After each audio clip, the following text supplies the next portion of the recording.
When you Very well. see the names that are attracting a lot of the attention, when you see, this no alternative scenario that we find ourselves in, what are you on alert for in terms of what could really change market sentiment? Well, obviously, an event can always do that. In the U.S., that would be the COVID situation, as I guess it is globally. Closing of the schools, productions, anything that will slow down the supply chain that's still improving. From the market side, it's those inflows that everyone's concerned about. That if it starts to slow down, the money coming in, then a lot of people are going to start to take the money off the table. They may dollar average out, and one goes into the next. You get program trading, and the profit taking comes. But the bottom line so far is consumers are spending. Money is coming into the market.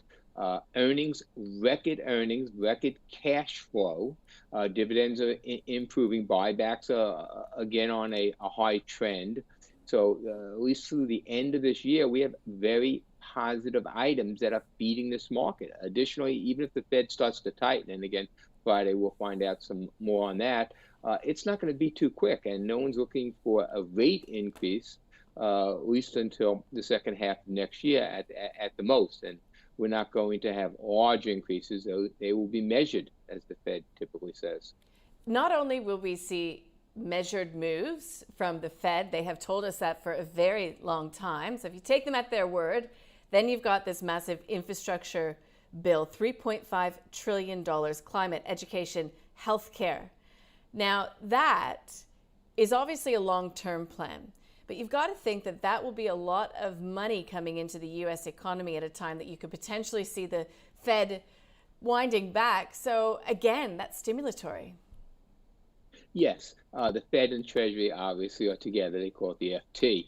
There's additionally a $1 trillion package on there that goes to infrastructure, which is multi-years and you will see over a time period, but it'll permit states and municipalities to commit to long-term projects, 3, 4, 5 years, with that money, not having to worry about the reallocation. The 3.5 trillion is a massive amount. It's probably going to go through a lot of politics before the end of next September. The end of next September, of this coming September, is going to be very dirty, very difficult in Congress. They have to adjust the budget, the debt, and both programs, the 1 trillion and the 3.5 trillion. But yes, something will get through, probably the $1.1 trillion infrastructure, and a good amount of the 3.5 will get there. Probably through reconciliation, which is very political. But it's going to be an ugly September, and that could rile the market because under the plans they do for reconciliation to pass that 3.5 trillion, you've got to balance the budget. It means you have to increase taxes.